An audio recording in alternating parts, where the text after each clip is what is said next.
There are minds that move through the world quietly, seeing what others cannot see. They notice patterns in places where most find only noise. They ask questions no one thought to ask. And often, they live much of their lives alone with those questions, working in rooms where no one else can follow. Alan Turing was such a mind. He was born in London in 1912, into a world that had not yet imagined the machines he would one day describe.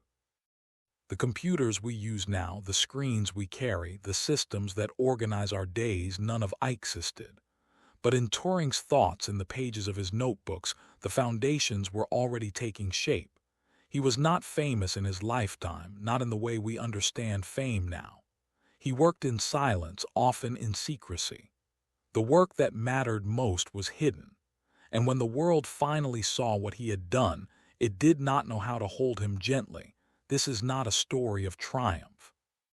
It is a story of seeing and of solitude, of building something vast from ideas alone, of being brilliant in ways the world was not ready to understand. Let us begin where he began, in a house in London, with a boy who loved to count the street lamps. Alan Matheson Turing was born on June 23, 1912, in a nursing home in Paddington, London. His father, Julius, worked for the Indian Civil Service. His mother, Ethel, had met Julius in India, where the British Empire still stretched across continents. The family moved between England and India throughout Alan's early years, and has spent much of his childhood separated from his parents, living with friends of the family or in boarding schools. This separation shaped him, not dramatically but quietly. He learned early that the world was a place where you could be alone, even among people, where you had to find your own way of making sense of things. As a child, Alan was curious in ways that puzzled the adults around him. He would stop on walks to count street lamps. He would ask why the moon seemed to follow him. He would take apart toys to see how they worked and then struggle to put them back together, frustrated that the pieces would not obey his intentions. He was not a tidy child. His handwriting was poor. His room was often a mess. Teachers remarked that he was intelligent but unfocused, that he daydreamed too much, that he needed to apply himself more consistently. But Alan was not unfocused. He was focused on things no one else thought to notice. He was learning, even then, to see the world as a set of problems waiting to be solved. Problems written in patterns. Problems that lived beneath the surface of ordinary things. When Alan was 8 years old, someone gave him a book called Natural Wonders Every Child Should Know. It was not a sophisticated book. It was meant for children, full of simple explanations about how plants grew and how the body worked. But Alan read it as if it were a sacred text. He carried it with him. He returned to it again and again. In its pages he found something he had been searching for without knowing it, a sense that the world was not random, that underneath the chaos of daily life there were rules, laws, patterns that governed everything. He began to think of the body as a machine. Not in a cold way, but in a way that felt honest. The heart was a pump. The lungs were bellows.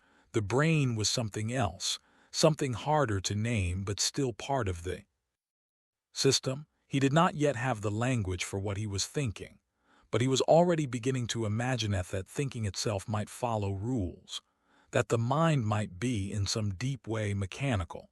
This idea would stay with him for the rest of his life. At 13, Alan was sent to Sherborne School, a boarding school in Dorset. It was the kind of place that prized athletics and conformity, where boys were expected to fit a certain mold. Alan did not fit. He was shy. He was awkward. His uniform was often disheveled. He struggled in Latin and in subjects that required rote memorization. He was not good at sports. He did not make friends easily, but he excelled in mathematics and science. Not just excelled, he seemed to live inside those subjects in a way the other boys did not. While they memorized formulas, Alan asked why the formulas worked. While they followed steps, He wondered if there were other steps no one had tried yet. His teachers did not always know what to do with him. One wrote in a report, "If he is to stay at a public school, he must aim at becoming educated. If he is to be solely a scientific specialist, he is wasting his time at a public school." Message was clear. Alan was too narrow, too obsessed. He needed to broaden himself to become well-rounded, to learn how to be a proper English gentleman. But Alan could not become someone he was not. He continued to focus on what interested him and ignored theirs. It was at Sherborne that Alan met Christopher Morecambe. Christopher was a year older than Alan and in many ways his opposite. He was confident, well-liked, good at everything, but he also loved science. And he saw something in Alan that others missed, a kind of brilliance that was raw and unformed but real. The two became close. They worked on problems together. They talked about mathematics, about the stars, about whether machines could think. Christopher treated Alan as an equal, which almost no one else did. For Alan, this friendship was transformative. For the first time, he felt understood. He felt that someone else was looking at the world the way he did, asking the same kinds of questions. They made plans. They would go to university together. They would study mathematics and physics. They would solve problems no one had solved before. But in February 1930, Christopher died suddenly. He had contracted bovine tuberculosis from drinking infected milk. He was 18 years old. Alan was devastated, not loudly but deeply. He did not know how to express what he felt. He withdrew further into himself. He threw himself into his studies with even more intensity, as if work could fill the space Christopher had left. He wrote to Christopher's mother, letters that tried to make sense of what had happened. He asked her questions about Christopher's thoughts, his hopes, his beliefs. He wanted to understand whether something of Christopher still existed somewhere in some form. This was not a religious question for Alan, or not only that. It was a question about information, about whether a mind could be reduced to something that persisted beyond the body, whether thought was material or something else. He could not answer the question, but he could not stop asking it. The question followed him through his teenage years. It sat quietly in the back of his mind while he worked on mathematics problems, while he walked the corridors of Sherborne, while he lay awake at night listening to thesons of the other boys sleeping. Christopher had been thinking. Then he was not. What had changed? Where had the thinking gone? Alan did not believe in ghosts, not in the traditional sense, but he believed in persistence. He believed that information, once created, must go somewhere. The universe did not simply erase things. He thought about this often. He thought about it while studying thermodynamics, learning about entropy and energy. He thought about it while reading philosophy, encountering ideas about consciousness and the soul. He thought about it while doing his mathematics homework, solving equations that described how things changed over time. The thinking never led to answers, but it led to more questions, better questions, questions that would, years later, shape everything he would do. In 1931, Alan went to King's College, Cambridge, to study mathematics. It was the right place for him. Cambridge was full of people who thought the way he did, people who cared about abstractions, who wanted to peel back the surface of things and see what lay beneath. He was still shy, still awkward, but at Cambridge those things mattered less. What mattered was whether you could think clearly, whether you could see problems that others could not see. Alan flourished. He attended lectures, read voraciously. He worked on problems late into the night, filling notebooks with symbols and diagrams that made sense only to him. He was not interested in fame or recognition. He was interested in understanding. Cambridge in the 1930s was a particular kind of place. It was a world of old stone buildings and quiet libraries, of long walks along the river, of conversations that stretched late into the evening. The students wore gowns Todner. They drank tea in the afternoons.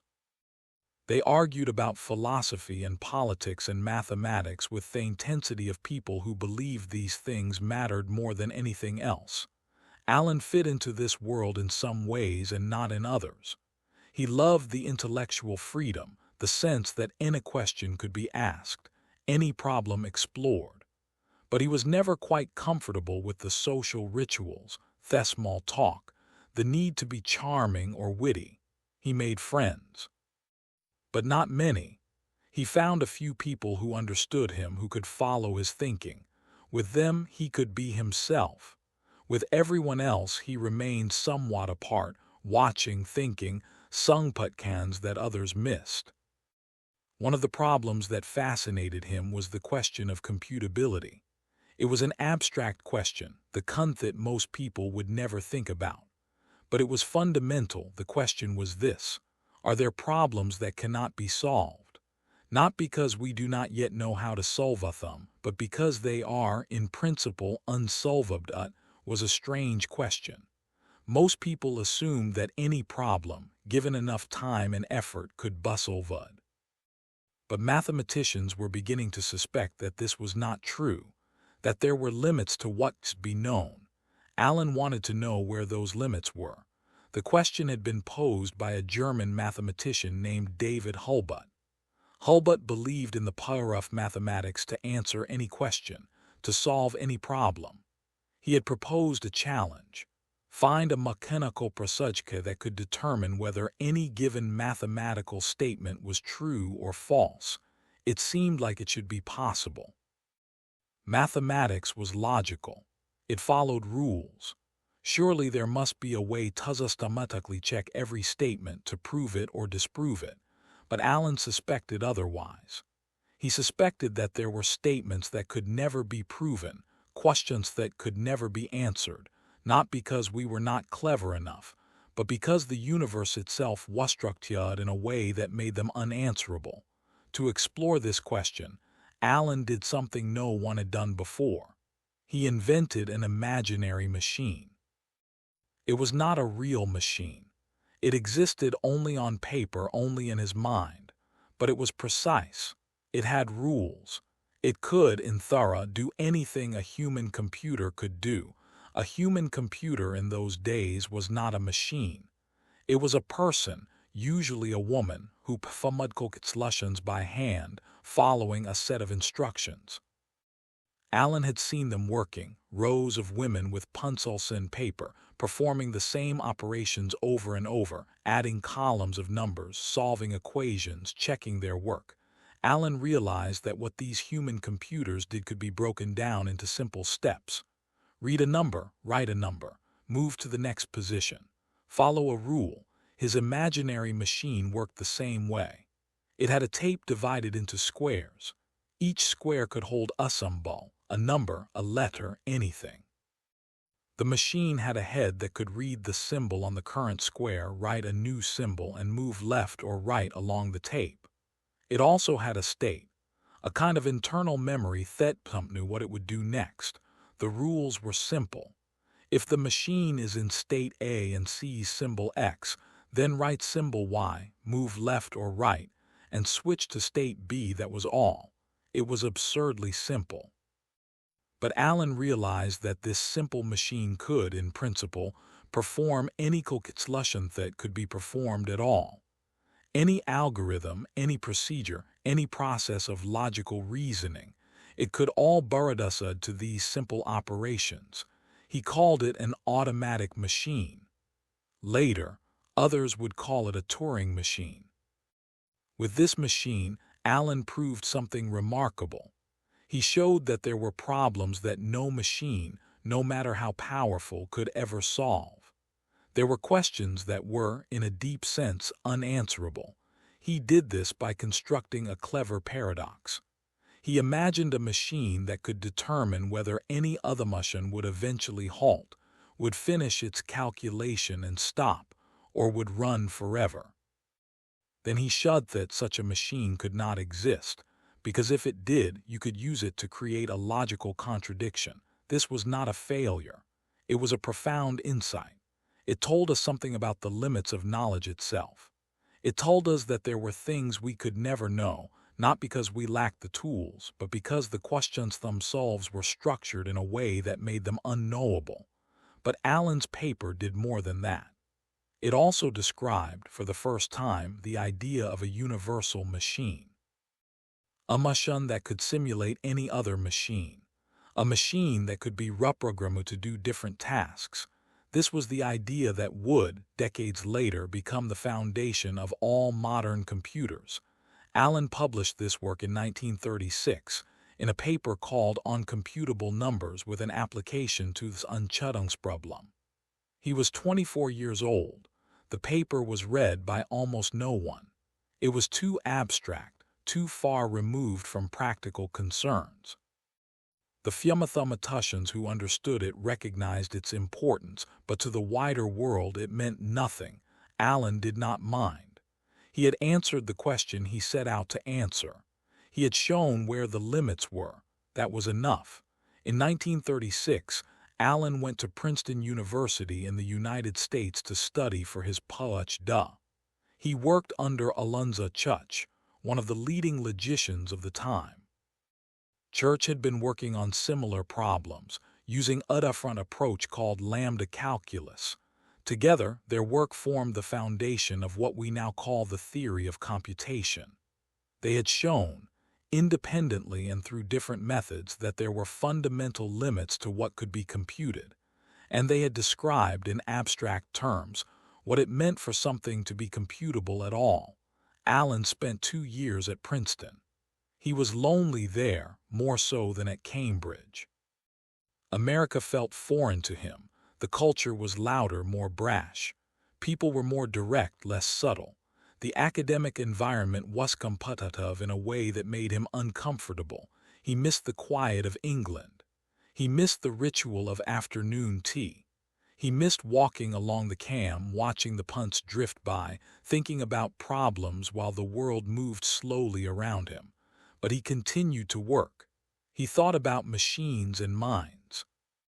He thought about whether it was possible to build a machine that could learn, that could adapt, that could improve itself over time. He thought about encryption and codes, about how messages could be hidden and how they could be broken. This was more than just an intellectual exercise. The world was becoming a dangerous place. War was coming. Allen could see it, even if others could not. He built things with his hands. He was not just a theorist. He liked the feel of tools, the smell of solder, the satisfaction of making something physical. In the basement of the mathematics building at Princeton, he built Unluck Multiplier, a device that could perform binary multiplication using electromagnetic relays. It was primitive, but it worked. You could feed it 2 numbers and it would give you their product. It was one of the first machines that could be said to compute in the way we now understand computing. Allen enjoyed the process of building. It grounded his abstract thinking in something real. It reminded him that mathematics was not just symbols on paper, but a description of how the world actually worked. In 1938, Allen returned to England. He went back to Cambridge, back to King's College, where he was elected UFLA. He was 26 years old and he had already done work that would change the world. But the world was about to change in ways he could not have predicted. The summer of 1939 was beautiful in Cambridge. Long days, warm evenings, the sound of students laughing on the river. But underneath the beauty there was a tension. Everyone could feel it. War was no longer a possibility.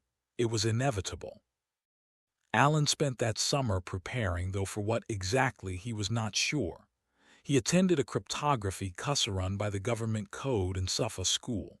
He learned about cipher systems, about how messages could be encoded and decoded. He was good at it, better than good. In September 1939, Germany invaded Poland. Britain declared war. The world Allen had known, the world of what libraries and abstract problems, was suddenly gone.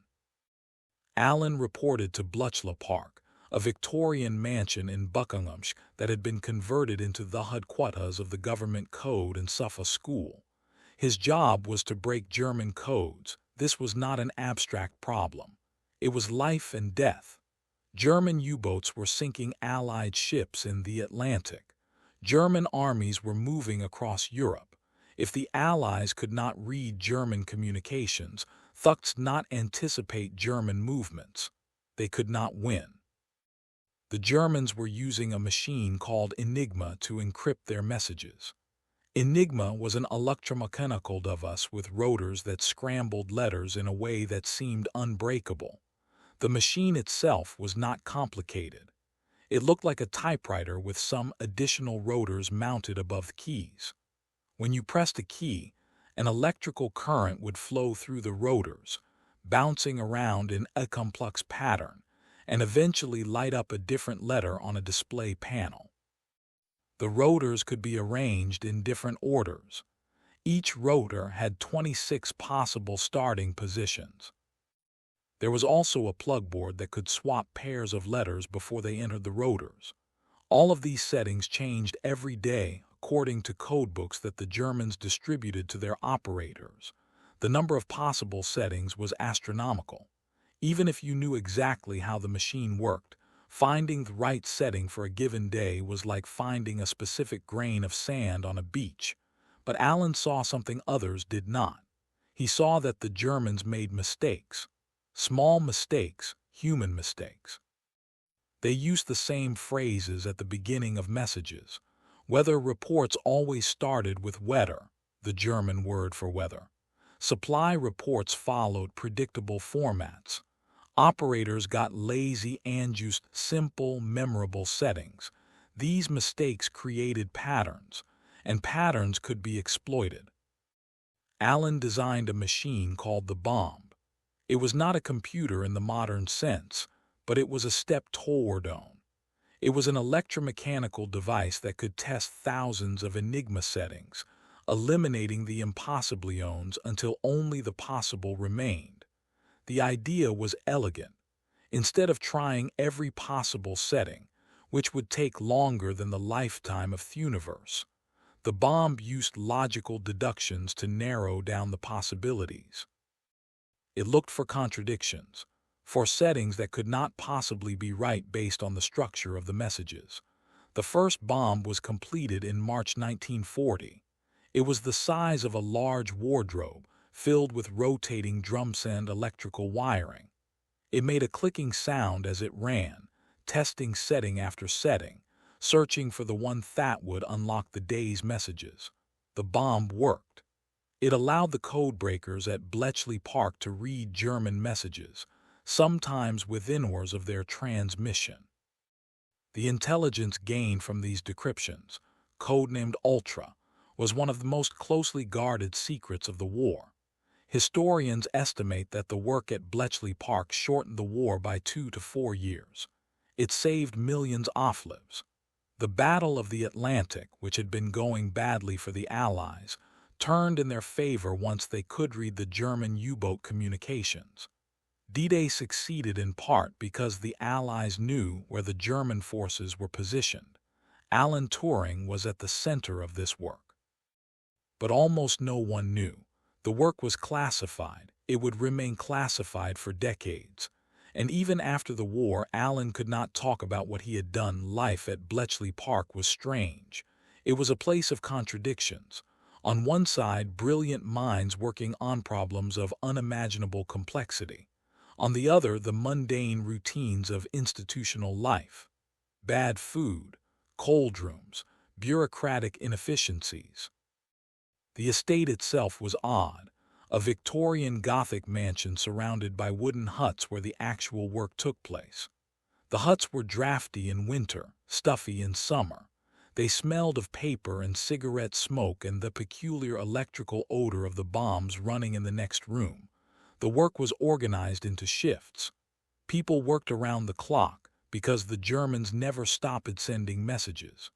You might work 8 hours during the day, sleep for a few hours, then come back for a night shift. Time became fluid, disorienting. You lost track of what day it was, whether it was morning or evening. Alan did not fit in well even there. He was eccentric. He chained his mug to the radiator to prevent it from being stolen. He wore a gas mask while cycling to ward off hay fever, which frightened people who saw him on the road. He worked odd hours, sometimes disappearing for days, then returning with a new idea that changed everything. His colleagues found him difficult. He was impatient with people who could not follow his thinking. He would explain something once quickly, assuming everyone understood. When they did not, he would become frustrated. He was abrupt. He did not make small talk. He did not suffer fools, but those who worked closely with him respected him. They knew he was the best at what he did. They knew that when Alan said something could be done, it could be done. And when he said something was impossible, it was impossible. There were moments of lightness. Alan ran long distances, sometimes for miles, as a way to clear his mind. He would run through the countryside around Bletchley, pushing himself hard, feeling his body tire while his mind raced on. He was good at it, good enough that he nearly qualified for the British Olympic team. He ran a marathon in under 3 hours, which was a competitive time in those days. Running gave him a sense of control, a sense that his body could be disciplined in ways his mind never could. Played chess with the other codebreakers. He was good at chess, though not as good as he was at mathematics. He liked the clarity of it, the way every position had a best move, even if finding that move required thinking dozens of steps ahead. He talked about philosophy and mathematics late into the night, sitting in the common room of his hut drinking weak tea, arguing about whether machines could think, whether the universe was deterministic, whether free will existed. These conversations mattered to him. They reminded him that even in the middle of a war, even while working in problems of life and death, it was still possible to think about the big questions, the fundamental questions, the questions that would matter long after the war was over. But mostly he worked. He worked because the stakes were unimaginable. He worked because no one else could do what he did. He worked because every day the bombs failed to break a code, ships were sunk, people died. It was at Bletchley Park that Alan met Joan Clark. Joan was one of the few women working as a cryptanalyst rather than as a clerical assistant. She was brilliant, Cambridge-educated, skilled at the kind of logical puzzle-solving that the work required. She worked in Alan's hut on his team, breaking naval enigma. They became friends. Not quickly, but steadily. Joan was quiet, thoughtful, patient in ways that most people were not. She could follow Alan's thinking. She could see where he was going before he finished explaining. And she did not seem bothered by his awkwardness, his abruptness, the way he would sometimes stop mid-conversation to think about something else entirely. They went on walks together, through the grounds of Bletchley Park, talking about the work, about mathematics, about life. They played chess. They solved puzzles together, testing their minds against each other, enjoying the sense of intellectual equality. In 1941, Alan proposed to Joan. It was not a romantic proposal, not in the traditional sense. It was practical. They got along well. They respected each other. Marriage seemed like a reasonable thing to do. Joan said yes, but Alan could not let her believe something that was not true. A few weeks after proposing, he told her that he had what he called homosexual tendencies, that he was attracted to men, that this was something she needed to know. Joan listened. She thought about it, and she said it did not matter. She wanted to marry him anyway. She believed they could make it work. But Alan could not. The more he thought about it, the more he realized it would not be fair to her. He broke off the engagement. Joan was hurt, but she understood. They remained friends, continued working together, continued their walks and their chess games. Years later, Joan would say that Alan was the most interesting person she had ever known, that knowing him had been one of the great experiences of her life, that she never regretted saying yes, even though the marriage never happened. For Alan, the relationship with Joan was important in ways that were hard to articulate. She was one of the few people who saw him clearly, who understood both his brilliance and his limitations, and who accepted him as he was. In a world that often felt hostile or indifferent, that acceptance mattered. In 1942, Allen traveled to the United States as part of a liaison mission. The Americans were building their own code-breaking operations, and there was a need to coordinate efforts, to share techniques without sharing too much. Allen visited Bell Labs in New York, where he worked on a secure speech system. The idea was to scramble voice communication so that even if the enemy intercepted them, they would hear only noise. Allen's approach involved breaking the sound wave into discrete components and encrypting each one separately. It was sophisticated work, ahead of its time. He also visited the U.S. Navy's cryptanalysis units in Washington. He met with American codebreakers, traded ideas, assessed their methods. The Americans were impressed with him, though they also found him strange. He did not dress well. He did not observe the usual social courtesies. He spoke in rapid bursts, assuming everyone could keep up. The trip was productive, but Allen found the Americans exhausting. They were confident in ways the British were not. They built big, expensive machines and expected them to work. They believed in progress, in technology, and the power of American ingenuity to solve any problem. Allen preferred elegance. He preferred solutions that were simple and clever, not just powerful. He believed in thinking clearly and understanding the problem deeply before trying to solve it. The American approach felt brute force to him, lacking in subtlety. He returned to England, to Bletchley Park, to the work that consumed him. The war was not over. The message kept coming. The bombs kept running. And Allen kept thinking, kept refining, kept pushing to break codes faster, to read more messages, to save more lives. By 1945, the war was over. Germany had surrendered in May. Japan had surrendered in August after the atomic bombs. The world was rebuilding itself, trying to make sense of what had happened. Allen returned to a kind of normalcy. But normalcy felt strange. He had spent years working on problems where the stakes were life and death, where every hour mattered. Now he was supposed to return to academic life, top problems that mattered only in the abstract. But Allen had ideas. Ideas that had been growing quietly during the war, ideas that the war had crystallized. He wanted to build a computer. Not a calculator, not a specialized machine, but a true universal machine. A machine that could be programmed to do anything. A machine that could think. In 1945, Allen joined the National Physical Laboratory in London. His task was to design a computer. He called it the Automatic Computing Engine, or ACE. The design was brilliant. It was faster, more efficient, and more flexible than any machine that had been built before. It used mercury delay lines for memory, a technology that stored information as sound waves traveling through tubes of mercury. When the sound wave reached the end of the tube, it would be converted back to an electrical signal, amplified, and sent back through the tube again, preserving the information. It was elegant in the way only Allen's designs were. Every component served a purpose. Nothing was wasted. The machine could perform thousands of operations per second, which seemed impossibly fast at the time. But the ACE was never built, not in his lifetime.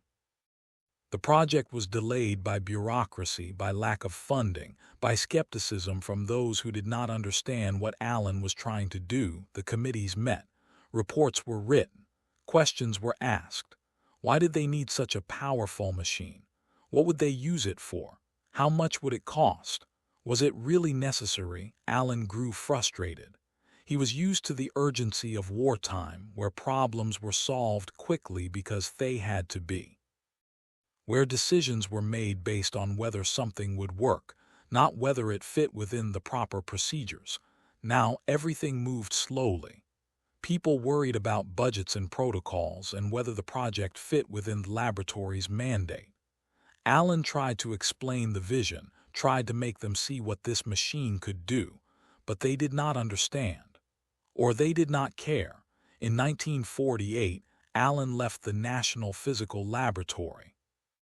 He took a position at the University of Manchester, where ATEM was building a different kind of computer, a machine called the Manchester Mark I. It was not as elegant as the ACE, but it was real.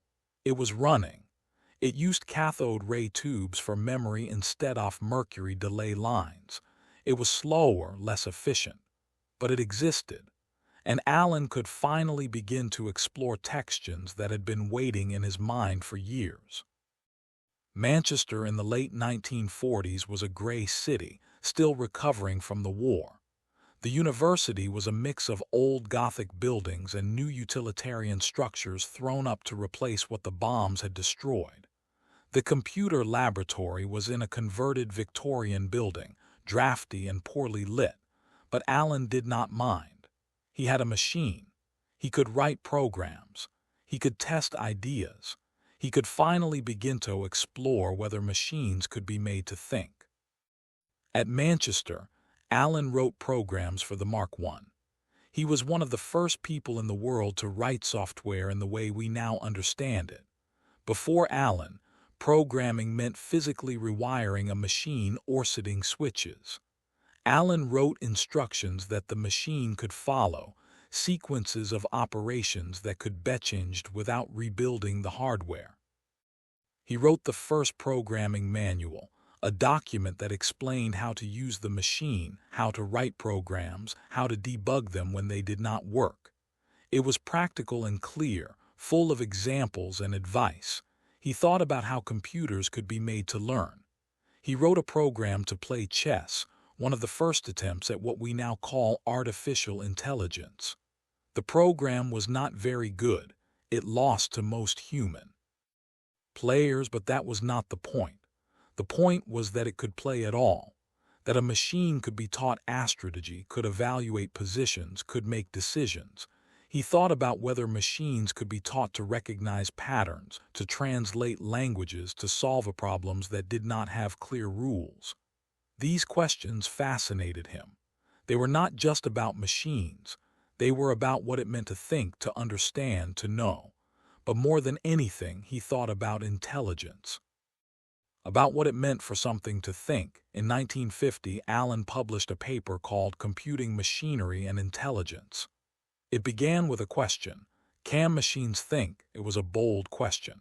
Most people in 1950 would have said no immediately. Thinking was something only humans did. Machines were tools. They could calculate, but they could not understand. They could follow instructions, but they could not reason. Allen disagreed. He argued that the question itself was flawed. What did it mean to think? How could we tell if something was thinking? We could not look inside a human brain and see thinking happening. We could only observe behavior. We could ask questions and listen to answers.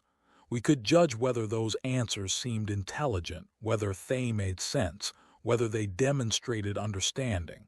So why not apply the same standard to machines? Allen proposed a test, a simple game. A human judge would have a conversation with two entities, one human, one machine, without knowing which was which. The conversation would happen through text, so the judge could not use voice or appearance as clues. If the judge could not reliably tell them apart, then the machine could be said to think. This became known as the Turing test. It is still today one of the most debated ideas in artificial intelligence. The test was not meant to be the final word on machine intelligence. It was meant to shift the conversation. Instead of asking philosophical questions about consciousness and souls and the nature of mind, Allen wanted to focus on behavior, on what thinking looked like from the outside, on whether machines could produce a behavior that was indistinguishable from human thinking. The paper was not just about machines. It was about us, about what makes us human, about whether our minds were special or whether they were, like everything else, subject to natural laws. Allen believed they were. He believed that thinking was a process and that processes could be replicated. He believed that one day machines would think, not in the same way humans did perhaps, But think nonetheless. He anticipated objections. He listed 9 common arguments against machine intelligence and responded to each one. Some people would say machines could not be creative. Allen pointed out that programs could be written to generate music or art in ways that seemed creative. Some would say machines could not make mistakes. Allen pointed out that mistakes could be programmed in, that a perfect machine would actually be suspicious. Some would say machines could not have consciousness, could not feel. Allen acknowledged this but argued it was irrelevant. We could not prove that other humans had consciousness either. We just assumed it based on their behavior. Why not extend the same courtesy to machines? The paper was provocative. It challenged people to think differently about intelligence, about machines, about themselves. Most people dismissed it, but a few understood that Allen was asking important questions. Questions that would only become more pressing as computers became more powerful. In the early 1950s, Allen became interested in biology, specifically in the question of how patterns form in living things. Why do zebras have stripes? Why do leopards have spots? Why do plants arrange their leaves in spirals? Why do some shells have intricate patterns that repeat across their surface? These questions had puzzled naturalists for centuries. The patterns were beautiful, but they were also mysterious. How did they arise? What mechanism could produce such regularity from what seemed like random biological processes? Allen approached the question the way he approached everything, by looking for the underlying rules. He developed a mathematical model of how chemicals could interact to produce patterns. He called this chemicals morphogens, from the Greek words for shape and origin. The idea was simple but profound. Imagine a surface, the skin of an embryo or the shell of a mollusk. Now imagine 2 chemicals diffusing across that surface. One chemical promotes its own production, the other inhibits it. They spread at different rates. They interact with each other in specific ways. At first, the chemicals are distributed evenly across the surface. But then something happens. A small random fluctuation, a place where one chemical is slightly more concentrated than another. This tiny difference is amplified by the interaction between the chemicals. Areas with more of the activating chemical produce even more. Areas with more of the inhibiting chemical suppress production. Patterns emerge, stripes, spots, spirals, complex, beautiful structures arising from simple rules and random starting conditions. Allen worked out the mathematics. He showed that even with just 2 chemicals following simple diffusion equations, you could generate an astonishing variety of patterns. The specific pattern depended on the rates of diffusion, the rates of production, the way the chemicals interacted. He tested his ideas on the Manchester computer, running simulations that showed how patterns would form over time. This was radical. No one had thought to use mathematics to understand biological development.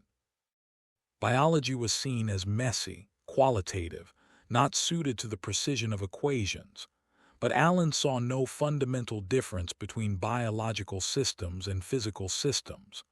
Both followed laws. Both could be described mathematically. The fact that biology was complex did not mean it was not governed by rules. The work was far ahead of its time. It anticipated discoveries in biology that would not be made for decades. Today, Turing's ideas about morphogenesis are foundational to our understanding of developmental biology. Scientists have found actual morphogens, chemicals that behave exactly as Allen predicted.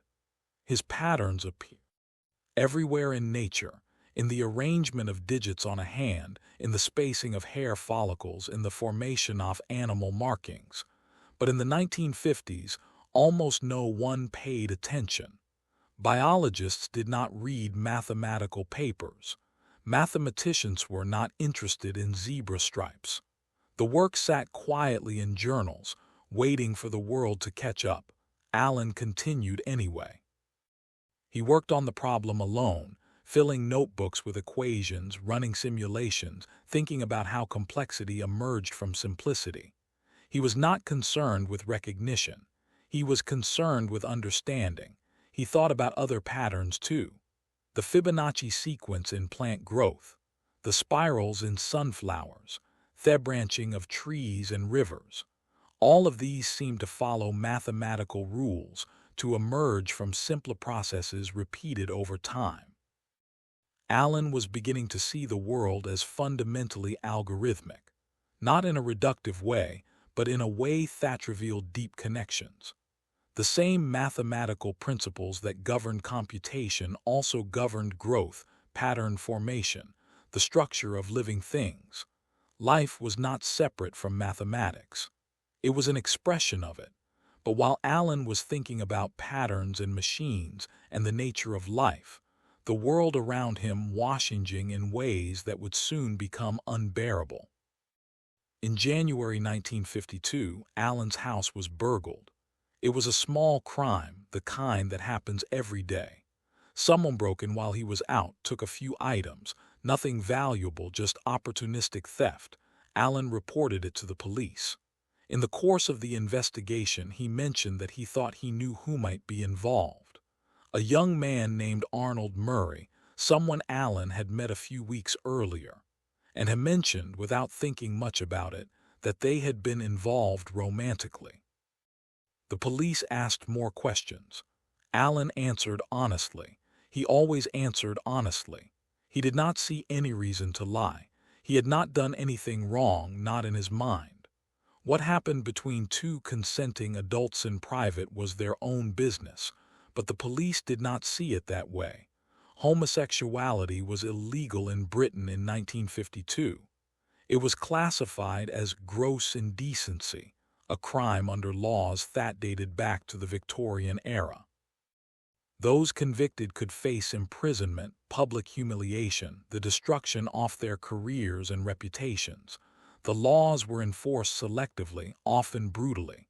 They were used to control, to punish, to maintain a certain vision of propriety and order. They destroyed lives. Alan was arrested. He was charged with gross indecency. The trial was set for March. Alan did not understand why this was happening. He had broken codes that saved millions of lives. He had pioneered ideas that would transform the world. He had contributed more to his country than most people could imagine. And now he was being prosecuted for loving someone. He hired a lawyer. He prepared for trial. He tried to continue his work, but it was difficult to focus. The shame, the fear, the sense of betrayal, it sat heavy on his mind. The trial was brief. Alan did not deny what had happened. He saw no reason to. The law was unjust, but Ling would not change that. He was found guilty. He was offered a choice: prison or chemical castration. The treatment involved injections of synthetic estrogen, a hormone that would reduce his testosterone levels, suppress his libido, and it was believed, cure him of homosexuality. The medical establishment of the time genuinely believed this worked. They saw homosexuality as a disease, something that could be treated, corrected. The fact that it was not a disease, that it was simply a variation of human experience, did not occur to them. Alan chose the treatment. Prison would have meant the end of his career, the end of his access to computers, the end of his ability to work. The treatment seemed like the lesser evil. He underwent it for a year, injections every few weeks. The effects were devastating. His body changed. He gained weight. He developed breasts. His skin became softer. His voice did not change, but he felt different in his own body, alienated from it. He suffered from depression, from mood swings, from a sense that he was losing himself. The clarity of mind that had always been his greatest asset became clouded. He had trouble concentrating. He forgot things. Simple problems that would have taken him minutes now took hours, but he continued to work. He continued to think. Even as his body betrayed him, his mind remained sharp, though not as sharp as it had been. The conviction destroyed more than Allen's body. It destroyed his life. He was stripped of his security clearance. The work he had done during the war, the secrets he knew, meant Thaith was considered a risk. He could no longer work on classified projects. He could no longer contribute to the defense of the country he had helped save. He could no longer travel freely. Countries like the United States viewed him as a security risk, a homosexual who might be blackmailed or compromised. His visa applications were denied. Conferences he wanted to attend became impossible. His colleagues did not know what to say. Some distanced themselves, afraid of being associated with him. Some offered quiet sympathy but did nothing to defend him. Some genuinely believed he had done something wrong, that the law was the law and must be respected. The world Allen had inhabited, the world of intellectual rigor and abstract problems, was not a world Thack knew how to defend him. It was a world that valued conformity, discretion, propriety. A world that did not know what to do with people who did not fit. Allen retreated further into his work. He worked on morphogenesis, developing his equations, running simulations. He worked on the philosophy of mind, thinking about what it meant to be conscious, to think, tano. He worked because it was the only thing that made sense, the only thing that remained constant. The world had betrayed him, but mathematics had not, patterns had not. The questions remained even when everything else fell away. He ran in the mornings, long distances through the countryside around Manchester. The running helped. It cleared his mind. It reminded him that his body, despite everything, could still do something it was meant to do. He thought about Christopher Morecambe sometimes, the friend he had lost so many years ago. He wondered what Christopher would have thought about all of this, whether he would have understood, whether he would have stood by him. He thought about Joan Clark, who had accepted him as he was, who had not judged him, who had seen him clearly and chosen to stay. He thought about the machines he had described, the computers that were beginning to be built around Thorold. He wondered whether machines would judge people the way humans did, whether they would care about things like who you loved, what you did in private. He suspected they would not. Machines cared only about logic, about truth, about what worked and what did not. There was something comforting in that thought. In the final years of his life, Allen worked mostly alone. He had a few friends still, a few colleagues Hormond loyal, but many had drifted away, uncomfortable with the scandal, uncertain how to relate to him. He continued to run. He continued to work on morphogenesis. He thought about quantum mechanics, about whether the randomness at the quantum level had any bearing on consciousness, on free will. He thought about death sometimes. Not in a morbid way, but as a problem to be considered. What happened when thinking stopped? Where did the information go?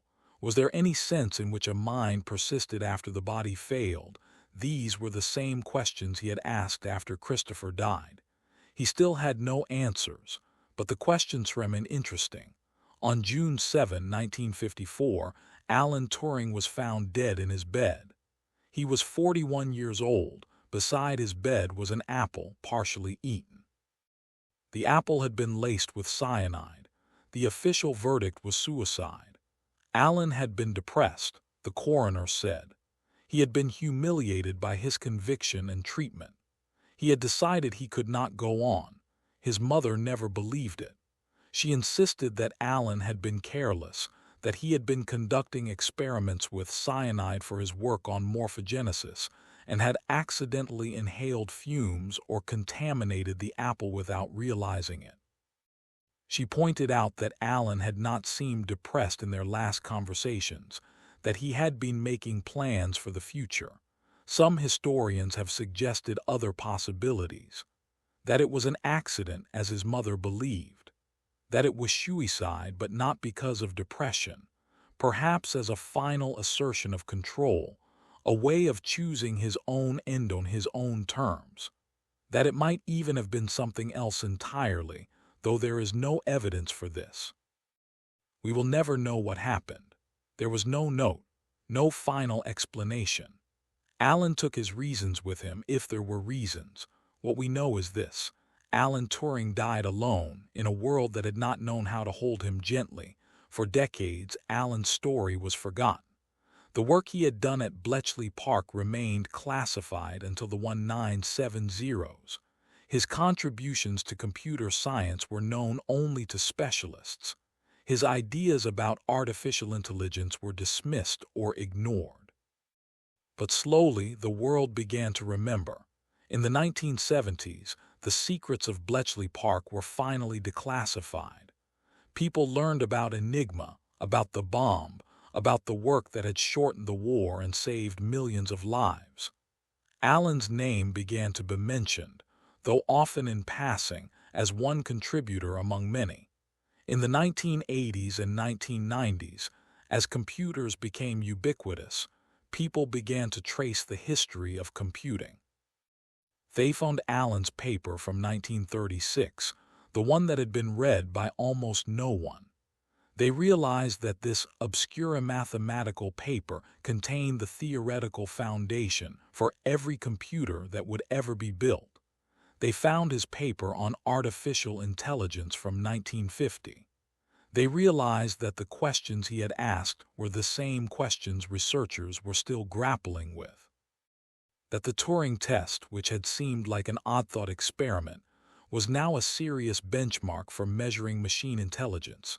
In 2009, British Prime Minister Gordon Brown issued a formal apology on behalf of the British government for the way Alan had been treated. He called the treatment appalling and said that Alan deserved better, that he had been a national hero who had been persecuted for being who he was. In 2013, Alan was granted a posthumous royal pardon.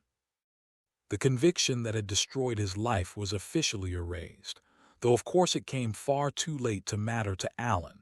In 2017, the British government announced the Alan Turing Law, which pardoned all men who had been convicted under the same outdated laws. Thousands of convictions were overturned.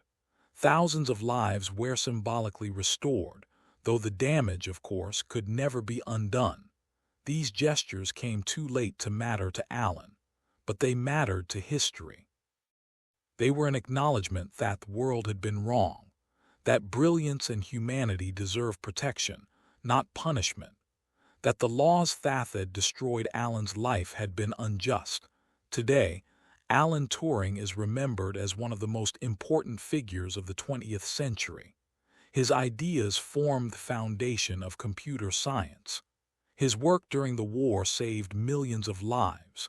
His questions about intelligence and machines are more relevant now than ever. But when we remember him, we should remember more than his achievements. We should remember the loneliness, the misunderstanding, the fact that he was brilliant in ways the world was not ready to see. We should remember that he asked questions no one else thought to ask, that he built machines from thought alone, that he saw patterns where others saw only chaos. And we should remember that when the world finally saw him, it did not know how to be kind. There is a statue of Alan Turing in Manchester, near where he worked in the final years of his life. He sits on a bench holding an apple. His expression is calm, thoughtful. He looks like someone who is thinking about a difficult problem, trying to see the pattern beneath the surface. The inscription reads, "Father of computer science, mathematician, logician, wartime codebreaker, victim of prejudice." It is a good statue, but it cannot capture what it was like to be Alan Turing. To live inside a mind that moved faster than the world around it. To see things no one else could see, and to know that most people would never understand. To be brilliant in ways that made people uncomfortable. To ask questions that challenged what people believed about themselves. To be different in ways that the world of the 1950s could not accept. Alan once wrote about intelligence, about whether machines could think. He said that the question was not whether machines could think like us, but whether we could recognize thinking when it took a different form. It is a question we are still learning to answer. It is a question that applies not just to machines but to people. Minds that work differently, that see differently, that ask different questions. Alan's mind worked differently. He saw things others could not see, and because of that he changed the world. But the world he changed was not always kind to him. In his paper on morphogenesis, Alan described how simple rules could generate complex patterns, how symmetry could break, how order could emerge from chaos. He was describing zebras and leopards and plants, but he was also perhaps describing himself. He was a mind that emerged from the noise of the world, following rules no one else had written, a pattern that did not fit, a brilliance that could not be contained, and when the world tried to contain him, it failed. Not because he resisted, but because some things cannot be reduced. Some minds cannot be simplified. Alan's notebooks still exist. They are kept in archives at Cambridge and Manchester, carefully preserved, studied by historians and mathematicians. The pages are filled with symbols, with diagrams, with thoughts they never had time to finish. There are ideas in those notebooks that we are only now beginning to understand. Ideas about learning, about adaptation, about how machines might one day think in ways we cannot predict. Ideas about patterns in nature, about how development works, about the mathematics of growth and form. Ideas about computation itself, about what it means for something to be computable, about the limits of what can be known. Alan knew he would not see all of these ideas come to fruition, but he believed they would matter. He believed that thought was not limited to flesh and bone, that it could take new forms, follow new rules. He was right. The machines came. They think in their way, they learn, they see patterns, they solve problems.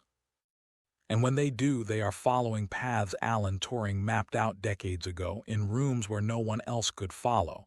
Let us think for a moment about what it means to see, not just to look, but to see. To notice what is there. To understand what it means. Most of us move through the world and see only what we expect to see. We see surfaces. We see the things that they've names that fit into categories. We see what we have been taught to see, but some people see deeper. They see the rules beneath the surface.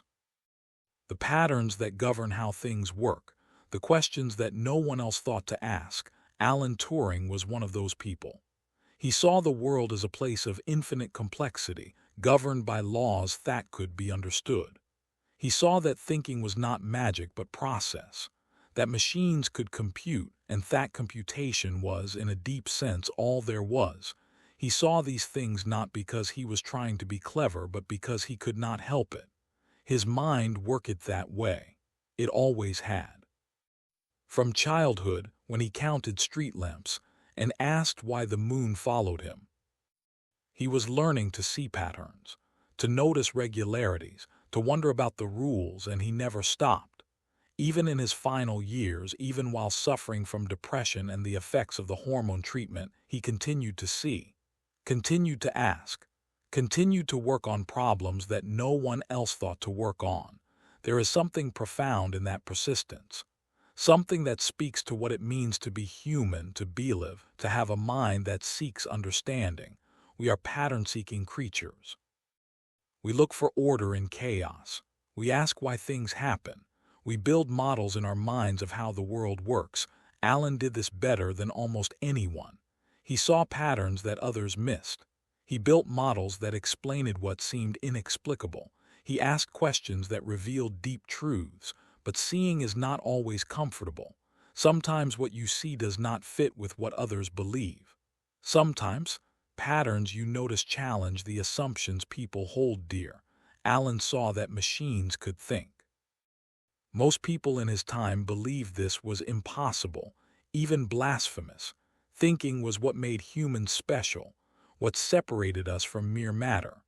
To suggest that a machine could think was to challenge something fundamental about how people understood themselves.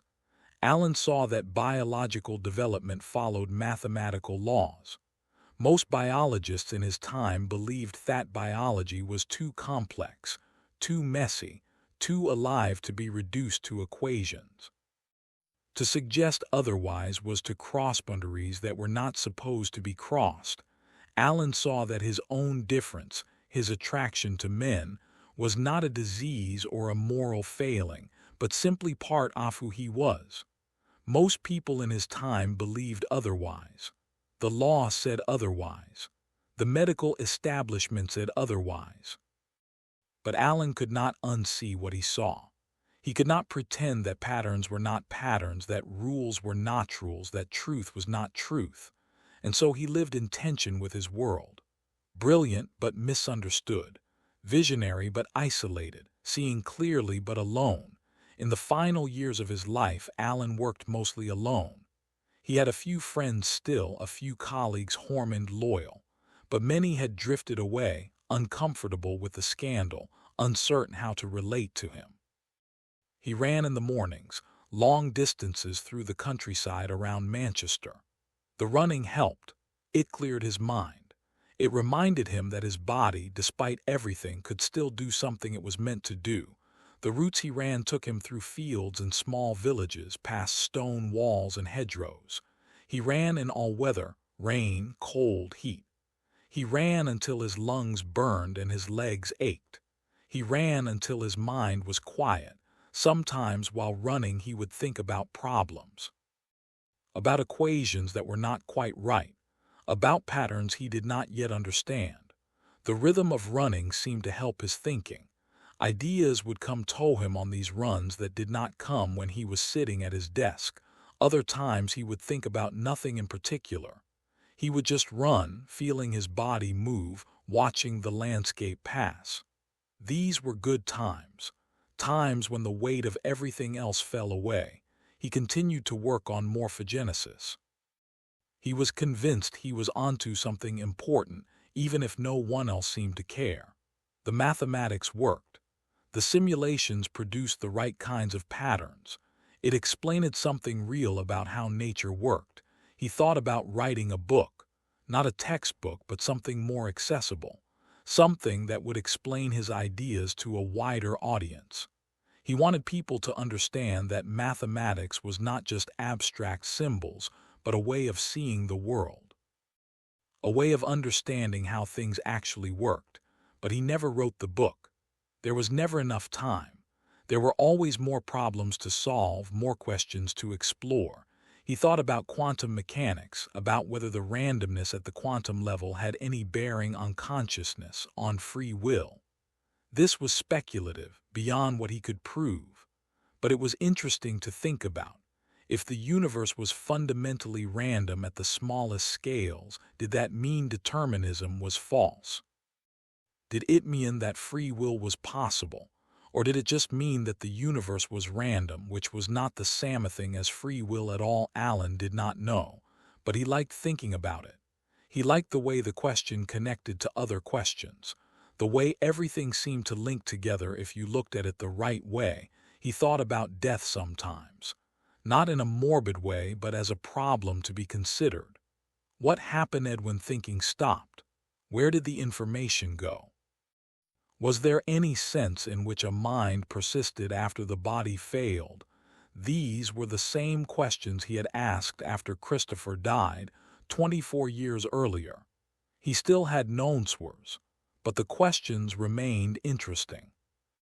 He did not believe in heaven or hell or an afterlife in the traditional sense, but he wondered whether information could somehow persist.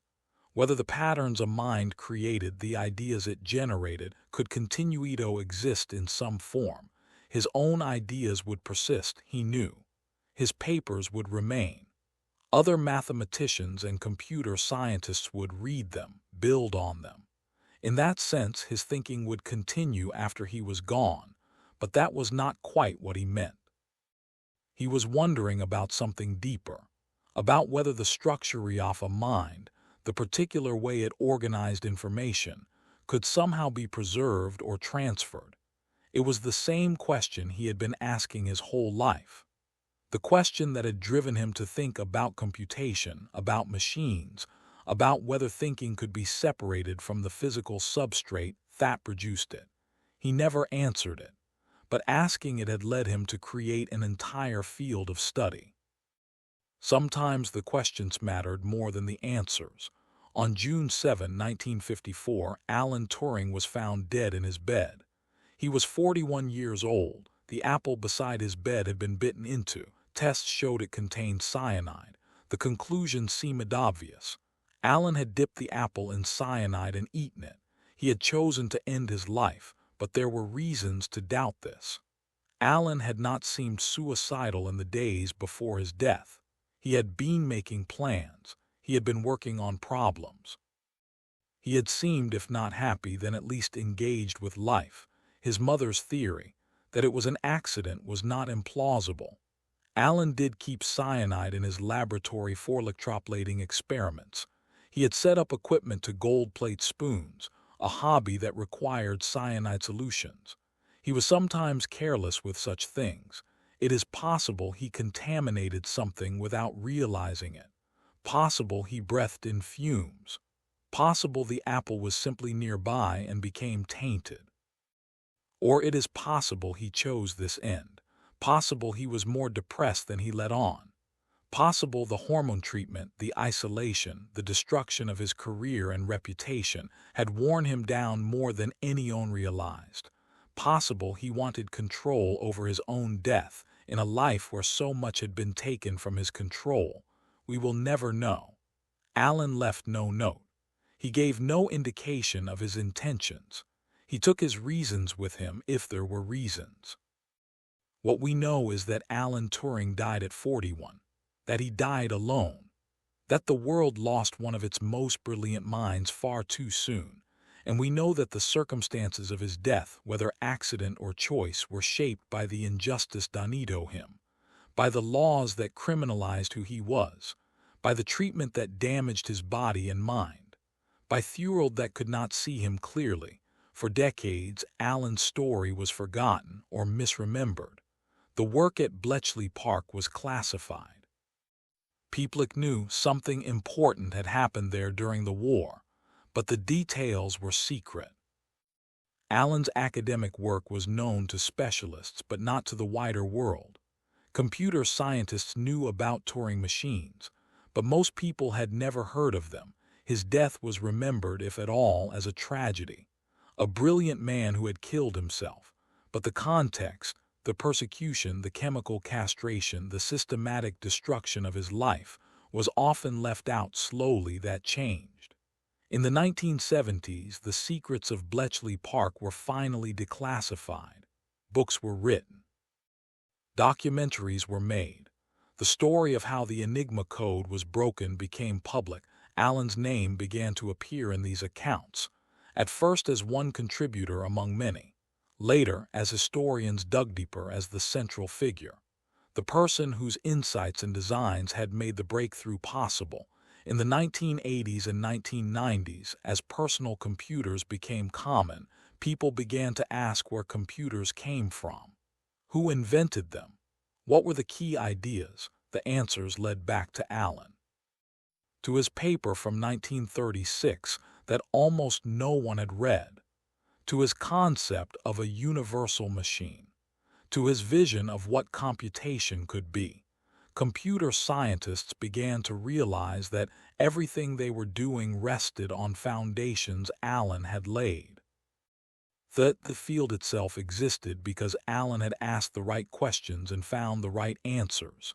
In the 2000s, as artificial intelligence became more sophisticated, researchers returned to Alan's 1950 paper. The Turing test, which had seemed like a curiosity, became relevant again. People argued about whether machines had passed it, whether it was the right measure of intelligence, whether Alan had been right about what he was trying to measure. The arguments continue. But the fact that we are having them, that we are building machines that multiply think, that we are grappling with questions about consciousness and intelligence and what makes man special, all of this happens in the space Alan created. In 2009, Gordon Brown's apology made headlines. People who had never heard of Alan Turing learned Husta. They learned what had been done to him. They learned what he had contributed and how he had bunrapud. The apology came 65 years too late. But it mattered. It was an acknowledgement of injustice, a recognition that the world had been wrong. In 2013, the royal pardon made more headlines. Again, people learned the story. Again, there was a sense that something important was being corrected, even if the correction came far too late. In 2014, a film was made about Alan's life. It was not entirely accurate, films never are, but it brought Husta to millions of people who would never have heard of him otherwise. Suddenly Alan Turing was famous, not just among specialists but in the wider culture. His face appeared unconscious, statues were erected, schools and buildings were named after him. It was, in a strange way, what the world had done at him in life: recognition, respect, a sense that Huskontributpunds mattered, that his life mattered. But Alan never knew any of this. He died alone in 1954 in a world that had not known how to hold him gently. Today, Alan Turing is remembered as one of the most important figures of the 20th century. His ideas formed the foundation of computer science. His work during the war saved millions of lives. His questions about intelligence and machines are more relevant now than ever. But when we remember him, we should remember more than his achievements. We should remember the person, the quiet boy who counted strutlumps, the awkward teenager who found a friend and lost him, the brilliant student who asked questions no one else thought to ask. We should remember the man who ran marathons, who played chess, who worked on problems late into the night, who was impatient and abrupt and difficult, but also kind and thoughtful and deeply curious about theology. We should remember that he loved, that he formed relationships, even if they were complicated, that he was capable of joy, even if his life held much sadness. We should remember the loneliness, the misunderstanding, the fact that he was brilliant in ways the world was not ready to see. And we should remember what was done to him, the injustice of it, the cruelty, the systematic destruction of Ulafa that should have been protected and celebrated. We remember not to dwell in anger but to learn, to understand what happens when the world cannot accept difference, when conformity matters more than brilliance, when laws enforce prejudice rather than justice. We remember so that we do not forget, so that we build a world that would treat an Alan Turing differently, that would see his gifts clearly, that would protect rather than persecute. There is a bench in Manchester where you can sit next to Alan's statue. People come there to think, to pay respects. Sometimes they leave flowers. Sometimes they leave apples. It is a peaceful place. A good place to sit and think about patterns, about minds, about what it means to sucklala in a world that often does not. Alan would have liked that, perhaps. The quiet, the thinking, the sense that his questions were still bupmuskud. There is a concept in computer science called a Turing-complete system. It means a system that can, unprincipla, compute anything that can be computed. It is the highest standard of computational power. Alan defined this concept. He showed us what it meant for a system to be universal, to be capable of anything. Every computer you use is Turing-complete. Every programming language worth using is Turing-complete. The concept is so fundamental that we almost take it for granted now. But someone had to think of it first. Someone had to see that all computation, no matter how complex, could be reduced to simple operations. That there was an universal standard of what it meant to compute. That someone was Alan. In a way, Alan's mind was Turing-complete. It could explore any problem, follow any chain of reasoning, supplicans in any domain: mathematics, biology, philosophy, engineering. He moved between them all, seeing connections no one else saw. He saw that breaking codes was really about finding patterns in noise, that building computers was really implementing the abstract machines he had described on paper, that understanding biological development was really about understanding how simple rules generated complex outcomes. He saw that all of these were, in a deep sense, the same problem. The problem of how order emerged from chaos, how complexity arose from simplicity. how information organized itself into meaningful structures. But being capable of anything does not mean you will be understood. Alan was not understood, not in Huslafam, not by most of the people around him. He was alone with his thoughts much of the time, alone with questions that no one else could answer, alone in a world that moved too slowly, that cared too much about things that did not matter. He kept working anyway, kept thinking, kept asking questions. Not because he expected recognition, but because that was what his mind did. That was who he was.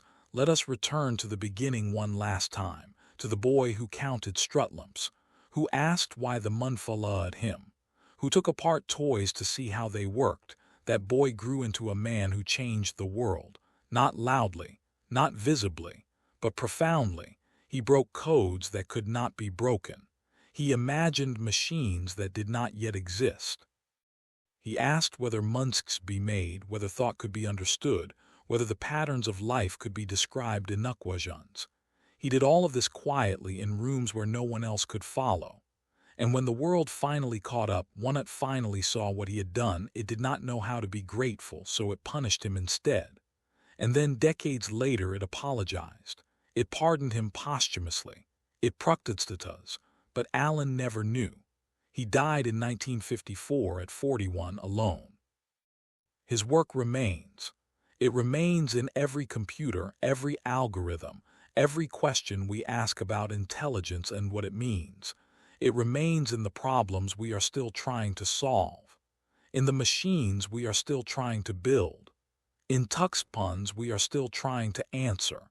It remains in biology, in the patterns we now understand through his equations, in the morphogens we have found that work exactly as he predicted, in the models we use to understand how bodies form, how organs develop, how life organizes itself. It remains in the reminder that brilliance is not always recognized, that seeing what others cannot see is not always rewarded, that the world is not always kind to those who ask the hardest questions, but it also remains in the hope that we can do better, that we can build a world that recognizes brilliance when it appears, that protects rather than persecutes, that sees clearly rather than judging blindly. Alan Turing saw what others could not see. He built what others could not build. He asked what others could not ask, and for that he deserves to be remembered, not just for what he achieved, but for what he endured, for the loneliness of seeing, for the courage of continuing, for the questions he asked that we are still trying to answer. There are no easy conclusions to this story. Alan's life does not resolve neatly. It does not end with triumph or a dump pun. It ends with an apple, with silence, with questions that remain unanswered, but perhaps that is fitting. Alan spent his life showing us that some questions cannot be answered, that some problems have no solution, that the work is never finished. He left us with tools, with ideas, with a vision of what machines could be and what we might become. The rest is up to us. The questions remain. The patterns wait to be seen. The work continues. Sleep now. Let the story settle. Let the questions rest. Alan Turing saw what others could not see. He lived a life of brilliant solitude. He changed the world in Waswa are still discovering. And in the darkness of his final night, whatever he was thinking, whatever he felt, we can only hope he knew that his work would endure, that the patterns he saw would not be forgotten, that someone somewhere would remember, would ask the questions he asked, would see the patterns he saw, would continue the work he began. The street lamps still glow in London, waiting to be counted. The moon still follows us when we walk, and textions remain hanging in the air like stars, waiting for minds that can see them. Alan Turing was one of those minds. There are others still to come. There will always be others, people who see patterns where others see noise, who ask questions no one thought to ask, who work quietly in rooms where no one else can follow. Some will be celebrated. Some will be misunderstood. Some will be persecuted for being different, but they will keep asking, keep seeing, keep building, because that is what minds do when they encounter the world. They wonder, they question, they seek to understand. Rest now. The work continues.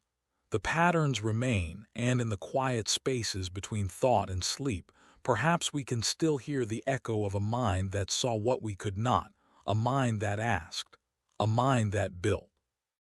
A mind that, despite everything, believed that understanding was possible. Think about patterns for a moment.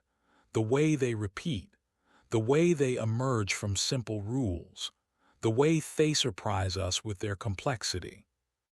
A snowflake forms from water vapor in the air.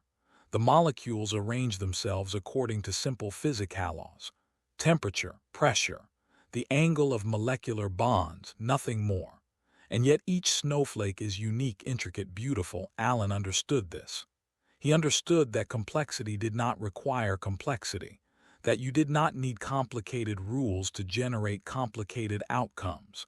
You just needed simple rules applied consistently over time. This was true of snowflakes. It was true of zebra stripes. It was true of computation. It was true of thought itself. The mind was not magic. It was pattern, neurons firing according to rules, information flowing through networks, states changing based on inputs. It was, in a fundamental sense, computation. This did not make thinking less mysterious. If anything, it made it more mysterious. Because if thinking was just pattern, just rules, just computation, then where did meaning come from? Where did understanding live? What made some patterns conscious and others not? Alan did not know. No one knows. But asking the question, framing it clearly, showing what it meant, that was progress. That was how understanding advanced. Sometimes at night, when sleep is slow to come, it helps to think about patterns, to imagine them forming, repeating, evolving, to let your mind follow them the way you might follow a melody, the Fibonacci sequence. 1, 1, 2, 3, 5, 8, 13. Each number the sum of the two before it. A simple rule, but it appears everywhere in nature, in the arrangement of leaves around a stem, in the spiral of an Anatilis shell, in the branching of trees. Why? Because this pattern is efficient. It maximizes exposure to sunlight. It minimizes wasted space. Evolution finds it again and again because it works. Alan saw this. He saw that nature was an optimization problem, that living things were solutions, arrived at through millions of years of trial and error. That the patterns we see in nature are the patterns that survived. He saw that computation was similar, that there were efficient algorithms and inefficient ones, that evolution, in a sense, was an algorithm, a way of searching through possibilities to find solutions. These ideas connect. They form their own pattern, the pattern of Alan's thinking, the way he saw computation everywhere and everything, not because he was reductive, but because he saw deeply. Breathe slowly now. Let the thoughts come gently. There is no rush. There is nowhere to be but here in this quiet space, thinking about a man who thought about thinking. Alan ran through the countryside around Manchester, long distances, miles and miles, his feet hitting the ground in rhythm, his breath coming steady and deep. Running was a kind of meditation for him, a way to quiet the noise. When he ran, he did not think about specific problems. He just ran. And sometimes in that emptiness, insights would come, connections he had not seen before, solutions that had been hiding just out of reach. The body and mind are not separate. They influence each other in ways we still do not fully understand. Alan knew this. He experienced it. The way running cleared his thinking, the way physical exhaustion brought mental clarity. It was another pattern, another connection. The body as a system following rules, the mind as a system following rules. The two systems interacting, influencing each other, forming something larger than ether. Rallon. Sometimes when we cannot sleep, it helps to focus on the body, on breathing, on the sensation of lying still, on the weight of blankets, the temperature of air, the small sounds of the night. Alan might have done this, might have lain awake sometimes thinking about patterns, about problems, about questions that would not let him rest, and then gradually let the thinking go, let himself drift, Let sleep come in its own time. Sleep is itself a pattern, a rhythm the body follows, cycles of consciousness and unconsciousness. Dreams emerging from the activity of a brain processing information, consolidating memories, making sense of the day. We do not fully understand sleep. We do not know why we need it, why we dream, what exactly happens in those hours of darkness. It is another mystery, another question waiting to be answered, but we do it anyway. We trust the pattern. We close our eyes and let go and trust that we will wake again. That the rhythm will continue, that the pattern will hold. Think about the machines Alan described. His imaginary machine, the Turing machine, moving along its tape, reading symbols, writing symbols, changing states, following rules. It is a simple machine, almost absurdly simple, and yet it can compute anything that can be computed. It is universal, complete, capable of any calculation, any algorithm, any process of logical thought. Alan proved this. He showed that this simple machine, following simple rules, was enough. You did not need anything more complicated. You did not need special hardware for different problems. You just needed the right program, the right sequence of instructions. This was revolutionary. Before Alan, people thought different problems required different machines. That Yao needed one machine for arithmetic, another for solving equations, another for logic. Alan showed that one machine, properly programmed, could do all of it. Every computer you have ever used works this way. It is a universal machine. It runs different programs, performs different tasks, but underneath it is always the same machine following the same simple operations: read, write, move, change state. Alan saw this in 1936. He was 24 years old. He had never seen a modern computer. He had never written a line of code in the way we understand coding. He worked with pencil and paper, with symbols and logic. And yet he saw what computers would be decades before they existed. That is the power of seeing clearly, of asking the right questions, of not being distracted by surface details, but looking for the deep structure beneath. Let your breathing slow. Let your thoughts drift. There is no need to hold on to anything tightly. The patterns will remain. The questions will wait. The work will continue when you wake. Alan wrote in his paper on artificial intelligence about objections people raised. One objection was theological. People said that God had given souls only to humans, that machines, having no souls, could not think. Alan's response was gentle but firm. He pointed out that this was really a claim about God's power. We're westing that God could not give souls to machines if God chose to. That seemed to limit God unnecessarily. But more than that, Alan questioned whether the soul was necessary for thinking at all. We could not prove that other humans had souls. We just assumed it based on their behavior. If a machine behaved intelligently, why not extend the same courtesy? It was not an attack on religion. It was an invitation to think more carefully about what we meant by thinking, by consciousness, by soul. To separate what we knew from what we assumed. To be honest about the limits offer understanding. This was characteristic of Alan. He was willing to question anything, including the deepest assumptions people held. Not because he wanted to upset them, but because he wanted to understand. Because understanding required questioning, required looking at things from new angles, required being willing to be wrong. Another objection people raised was about consciousness. They said that machines might simulate thinking, but they would not truly be conscious.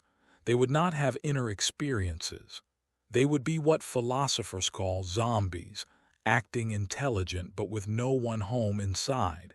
Alan acknowledged this was possible, but he pointed out that we had the same problem with other humans. We could not prove they were conscious. We just assumed it. Why? Because they behaved as if they were. Because he told us they were. Because it seemed simpler to believe them than to believe they were all unconscious zombies pretending to be conscious. If we were willing to make that assumption for humans based on behavior, why not for machines that exhibit the same behavior? It was a pragmatic approach, not trying to solve the hard problem of consciousness, just trying to establish a reasonable standard for when we should credit something with thinking. The Turing test was meant to capture this. It was not a perfect test. Alan knew that. But it was better than vague appeals to consciousness or souls or other things we could not directly observe. Let these thoughts wash over you. Do not try to hold them. Do not try to solve anything, just let them be. Let them flow like water, like patterns forming and dissolving. Think about morphogenesis. The word itself is beautiful. Morpho, shape. Genesis, origin. The origin of shape. How form emerges from formlessness.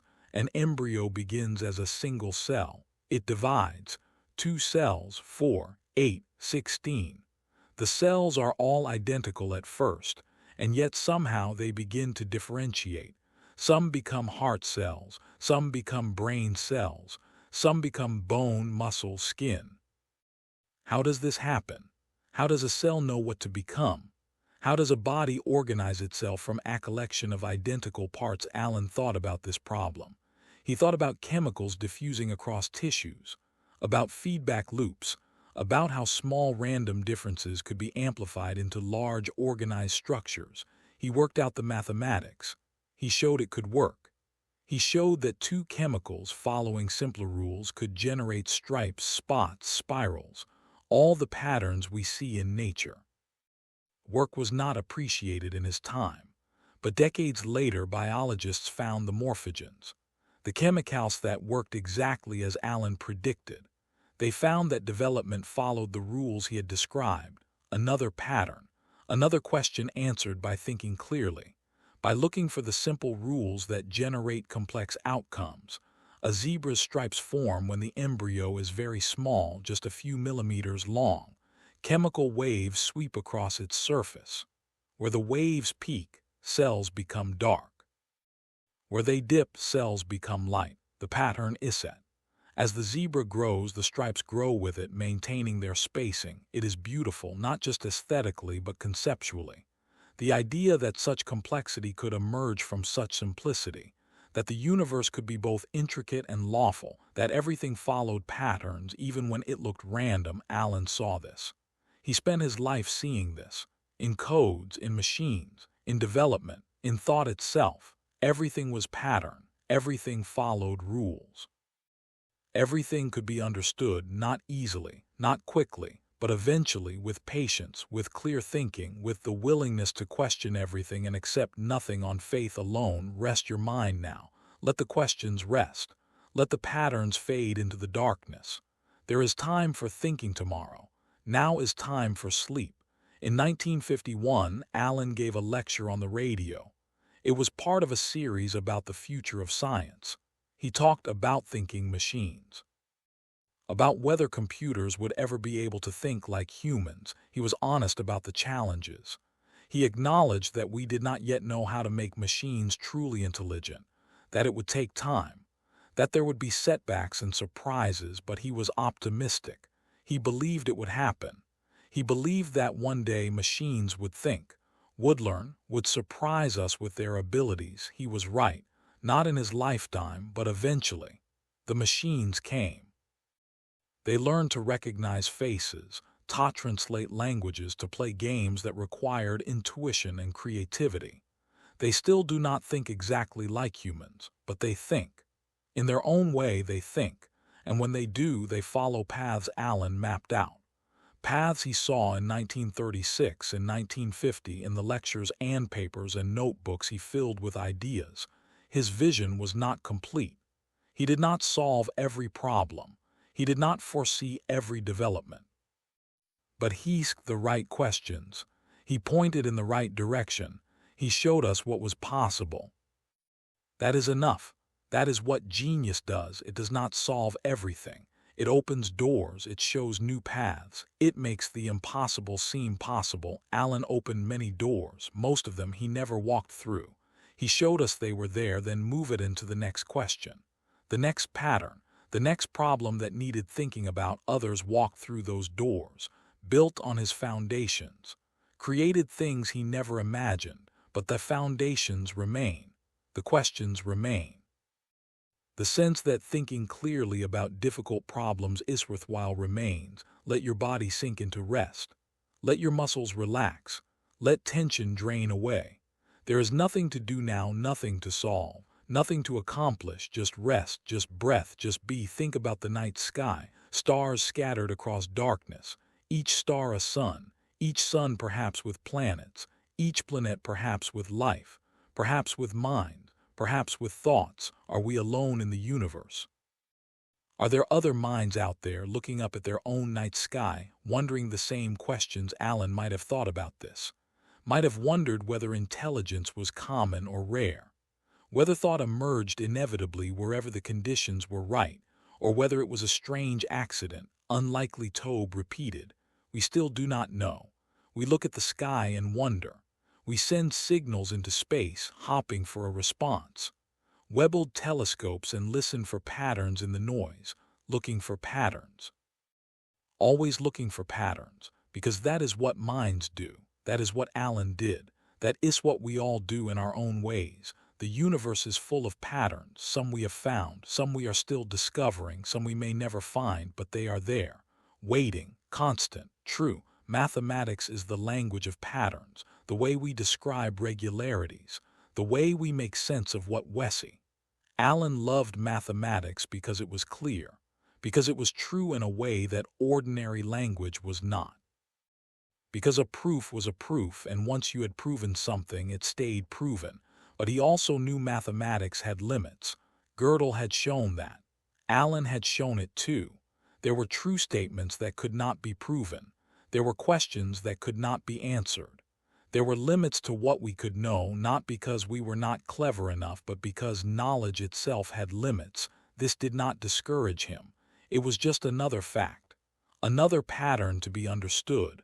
Limits were interesting. They told you about structure, about what was possible and what was not. He accepted limitations. In mathematics, in machines, in himself.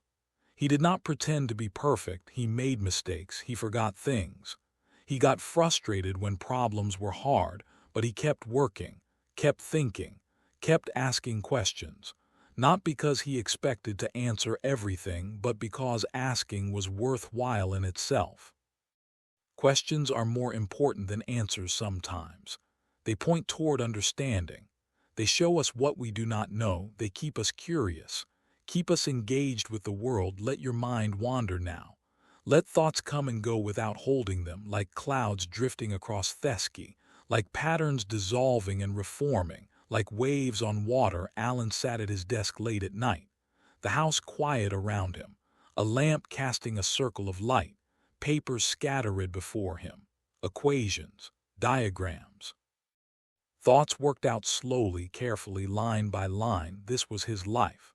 Not the dramatic moments, not the breakthroughs, just the steady work. The patient thinking, the slow accumulation of understanding. Most of genius is this. Not sudden insight, not flashes of brilliance, just sustained attention. The willingness to toss it with a problem, to think about it from different angles, to try approaches that fail, to try again. Alan did this night after night, year after year, in Cambridge, at Bletchley Park, at the National Physical Laboratory, at Manchester, always thinking, always working, always trying to see more clearly. Sometimes he would work for hours and get nowhere. The problem would remain stubbornly opaque. The solution would not come. He would go to bed frustrated, no further along than when he started. But other times pieces would fall into place. Connections would become clear. The pattern would emerge. And then he would work quickly, urgently, getting it all down before he lost the thread. This is what thinking looks like. Not neat, not linear, not predictable, just persistent, just patient, just willing to sit with difficulty until it resolves into clarity. Let that patience extend to sleep. Do not force it. Do not demand it. Just let it come in its own time. Trust the pattern. Trust the rhythm. Trust that rest will come. There are still patterns forming in the world. Still questions being asked. Still minds seeing what others cannot see. They are asking different questions than Alan asked. They are looking at different patterns. They are using tools never imagined. But they are following paths he opened. Standing on foundations he laid, science works this way. Each generation builds on the last. Each insight makes the next insight possible. Each question answered reveals new questions. Alan answered many questions. He opened many paths. He saw many patterns. But he did not see everything, could not see everything. No one can, and that is fine. That is how it should be. The work continues. The questions multiply. The patterns wait to be found. Sleep now. Let the work of the day settle. Let the questions rest. Let the patterns form in dreams. Alan Turing saw what others could not see. He thought deeply about thinking. He asked whether machines could think. He showed where the limits of knowledge were. He broke unbreakable codes. He imagined computers before computers existed. But more than that, he lived. He ran through countryside. He played chess with friends. He proposed to someone he cared about. He made mistakes. He suffered. He endured injustice. He kept working even when the world turned against him. He was a person. Brilliant, yes. Important, yes. But also human, flawed, lonely. Struggling to make sense of our world that did not always make sense. We remember him for his brilliance, for his achievements, for what he gave the world. But we should also remember him for his humanity, for the struggles he faced, for the courage it took to keep thinking, keep working, keep asking questions when everything else was falling apart. He did not have an easy life. He was not widely celebrated. He did not die old and honored. He died young and alone, but his work remains. His ideas remain.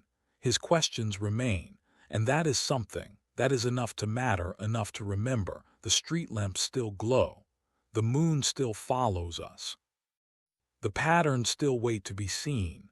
And somewhere someone is counting. Someone is wondering. Someone is asking questions no one thought tosk. Someone is seeing what others cannot see.